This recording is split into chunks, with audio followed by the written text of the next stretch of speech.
Well, first of all, John, I want to thank you for coming and playing this duet with me today. Absolutely, man. It's a hoot. You and I keep passing like ships in the night, so it was nice to finally connect. And I ran into your stuff online, and it's always awesome to support a brother out, writing some really cool pieces, doing some awesome stuff for people, particularly now with all the shenanigans going on. To have resources like that to practice at home and also be inspired by, that's huge. Cool, thank you. Well, so you mentioned ships in the night. Uh, you were first on my radar when I moved up here and started working on my doctorate at the University of Minnesota. I heard about you quite a bit from Professor Ashworth and John Tranter, and I work for Phil O'Toole, which it seems like the two of us both work for Phil O'Toole.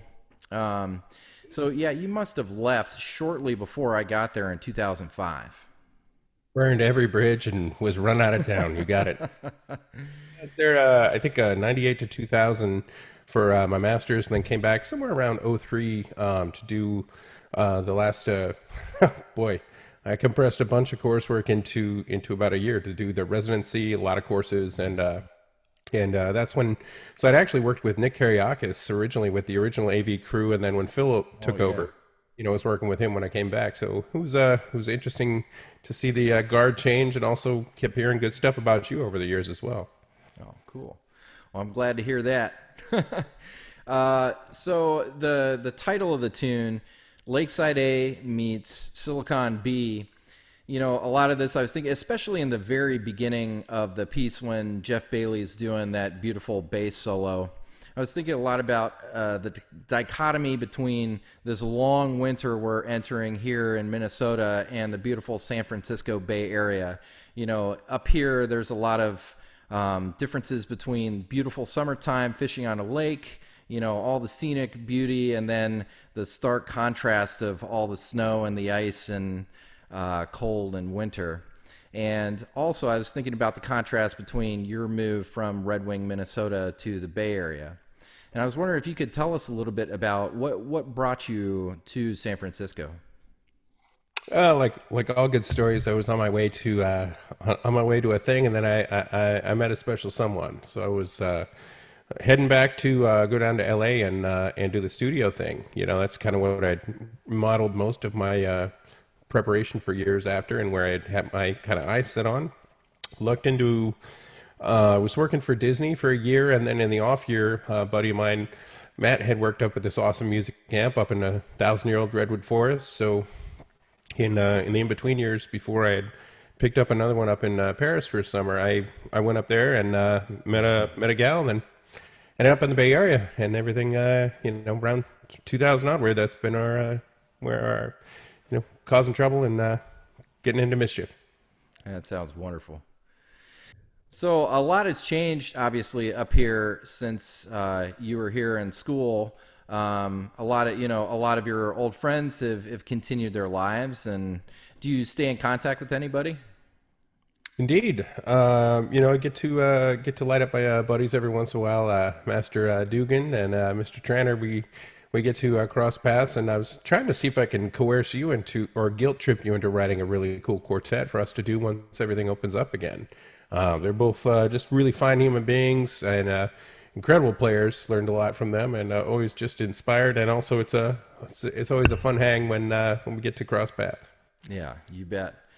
Well, some big news. I guess you probably heard John Tranter just had his first baby. Indeed, indeed, the curse continue. I mean, congratulations, John. I'm so happy to see them. With a little bundle of joy and doing great. Yeah, life just keeps going. So one of the things I think is kind of cool is, I'd heard a lot about you at University of Minnesota.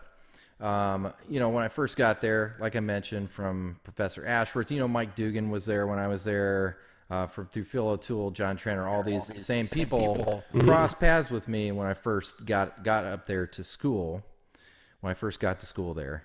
And, it was kind of cool this past year for, you reached out and you gave me a little bit of money and purchased a couple of the the pieces of music I've been writing, and you've been on my radar, and I've been meaning to connect with you, and I was like, well, this is perfect. I get a chance to play with Jon Brummel, so I was pretty excited about that. A couple. I thought I bought all of them. Hey, wait a minute. I'll have to go back. You did. You bought all of them. All right. Well, you're doing a hell of a job, man. I really appreciate, the depth, the quality of the stuff you're putting out, and it also is in that perfect sweet spot where people need something to stretch to. Maybe it's a little beyond some of their technical chops, but it's also not unapproachable, and that gap there, that void, is so very valuable. And to see, people like Mike Davis, like yourself, Anders Larsson's writing some cool stuff, anything that's out there to get people inspired, practicing, and really just having fun on the axe, particularly now while everything's weird in the world, it's so inspiring. I'm hoping you're going to take all this stuff and do a music -1 or some, so they can do a lot of shedding on it. Yeah, well, actually, all the duets at least have backing tracks to them, so you can record yourself playing along with the rhythm sections that I put together. Nice. Pretty cool. Super cool. So one of the most important parts of these interviews is to talk a little bit about, some different advice you might have for upcoming trombone players. Oh man, I am going to cause some trouble with this answer. You better be careful. As his eyes get wide on the podcast. It's funny. I'm this many years old when I feel like for one of the first time in decades that I've just kind of refound myself. I came off of an interesting thing earlier in the week. I was talking with Bill Reichenbach, who I've had an opportunity to strike up a relationship with, and we were talking some life and some trombone and things, and then Lindbergh did his ITA interview this afternoon. So it's interesting. I've been thinking a lot about finding your fit, finding your thing.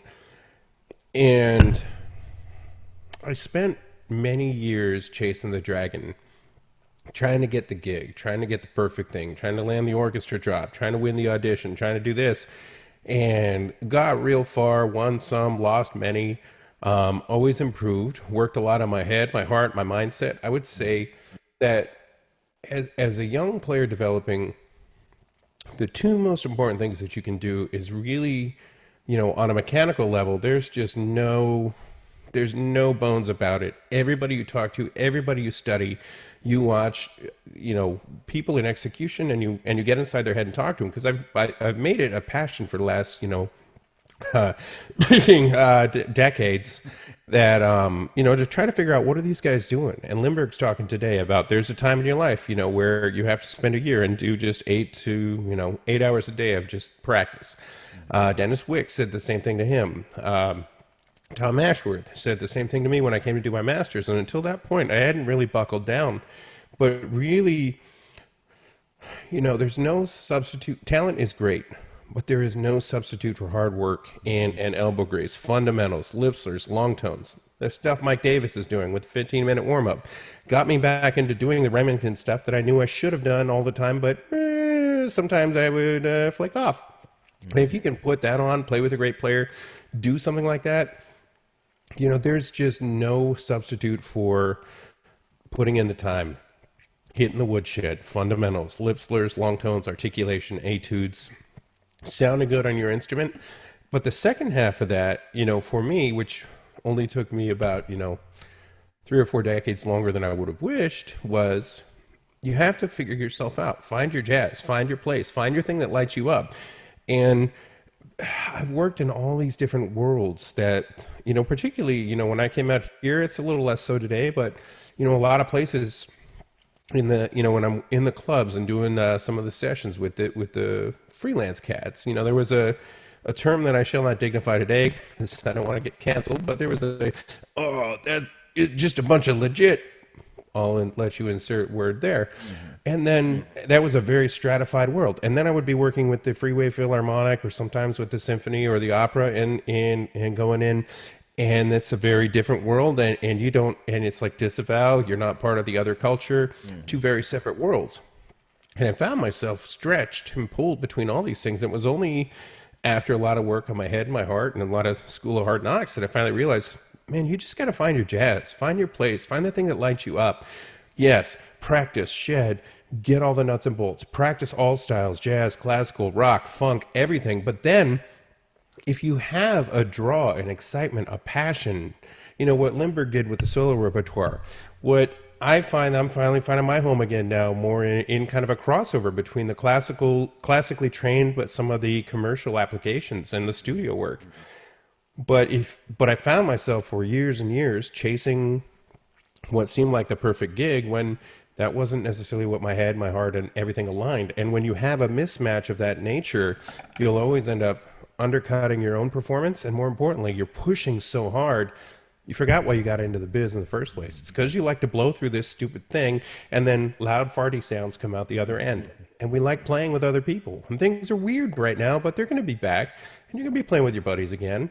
But in the meantime, this is the time when everybody's getting weird and squirrely and either focusing on stuff and getting scared and depressed, and that's out there. But it's also a time when you could say, man, I'm going to muscle up. I'm going to knuckle down. I'm going to watch videos online. I'm going to study Scott's books. I'm going to pick up this 15-minute warm-up. I'm going to get my stuff. So when next year comes and everybody else is just going, how does this thing work? You're rocking and rolling. That's exciting. So, you know, for me, it was, you know, that's the advice I have to young players. You know, it would be find your thing. There's no substitute for hard work and knocking it out. And then use this time wisely. You will rarely have a time like this in your future. And every 5 or 10 years, I look back and go, oh man, I'm an idiot. I had so much time before. I wish I would have. But right now I'm going, I am so stressed. I got everything going on. I don't have time for.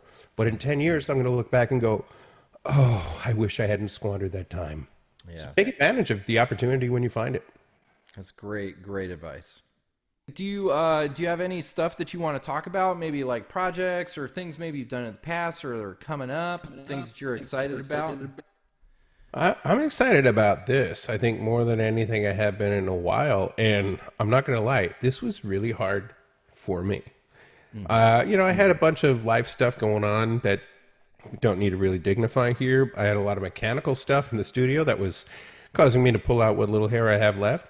But the biggest portion was for the last several years and stuff, I've been almost afraid to release anything, partially because, you know, online culture is intense, as I'm sure you know. But the other part was I had internally set such a high bar for myself of perfection from these auditions and studio work, and then also just my own internal stuff, just continuing to really prevent myself from diving in. And I was talking with a buddy of mine at work. We're doing this leadership study, and he kind of gave me a little kick in the pants, and I was like, all right, this is stupid. It doesn't matter what happens. I'm on it. Let's knock this out. And I, you know, that night went in, laid down a bunch, did a few punch-ins, still, and then we reached out, and I talked to you, and I was like, I'm feeling a little not great about sending this over. I can redo it. When I finally realized, you know, for all of us, you know, there's almost kind of two states. One is you just play and you're not paying attention. Another one is you're so hyper-focused on it has to be perfect, it has to be great. And growing up, we all beat ourselves up so much. And I think what I'm trying to cultivate now is playfulness, curiosity, and just saying, okay, that's fine. And I used to say with my students, you know, several years back, they come in, they're like, oh, I suck. And I would just go like, you're right. You do. And I give them like this really stern look, and their eyes would be like, oh, God. And when I just look at them really intense, and I'd just be like, and so do I. But your job is to suck a little less today and a little less tomorrow and maybe a little less the day after that. And it won't be perfect, but just keep sucking less and less. And pretty soon, hey, you really don't suck that much, and maybe you never really sucked at all. But it tried to always turn it on its head. So what I'm excited about is, you know, this thing coming out. And then also I've got a bunch of stuff. I'm going to start multi-tracking. I've got some lessons and stuff I'm going to start publishing, giving away for free. And also just some of my random crazy things that I'm working on to make myself better. Putting that out there, but always with a refined lens of, you know what? I'm tired of trying to be perfect. I'm trying to be, you know, Ian Bousfield or Christian Lindbergh. I have to be me as a musician, and here's where I'm at today. And you know what? You like it? Cool. If it benefits you, awesome. If you don't, whatever. Cool. Neat. Yeah. And that's my goal for, stuff that's coming up here. And I'm always impressed with guys like yourself who are so prolific and can and just throw stuff out, because that's been a blocker for me. How do you do it? Well, I guess I would say that for a long time I've been like a side person, on a side musician on tons of different. I've been in bands, written music and recorded it, but it's always kind of as part of another project or part of a joint project. And this is an interesting story, but I won't go on and on about it. But I used to work at this place called McNally Smith, which was a contemporary music school in St. Paul. And the school closed, and I used to write on we had these faculty development questionnaires we'd fill out every year, what went really well this year for you professionally, what are your goals for next year? And I always put, I'm recording a bunch, playing a bunch of gigs, blah, blah, blah, but I'm not doing anything personally creative under my own name. And then McNally Smith closed, and I decided I have to do that, and also I had to kind of wrap my head around, music's supposed to be fun. Yeah. So I'm just going to do whatever I want to do. I'm not going to try to, think about what the perfect thing for other people is. I'm just going to do the music I want to do and just have a good time. And I'm kind of, I'm a little bit of a nerd with the technology stuff. I got going on the video editing and audio stuff at McNally Smith. Towards the end, as a faculty member, I was taking, recording classes and live sound classes, and I took a multimedia production class from this guy, Justin Staggs, who's an amazing video production person.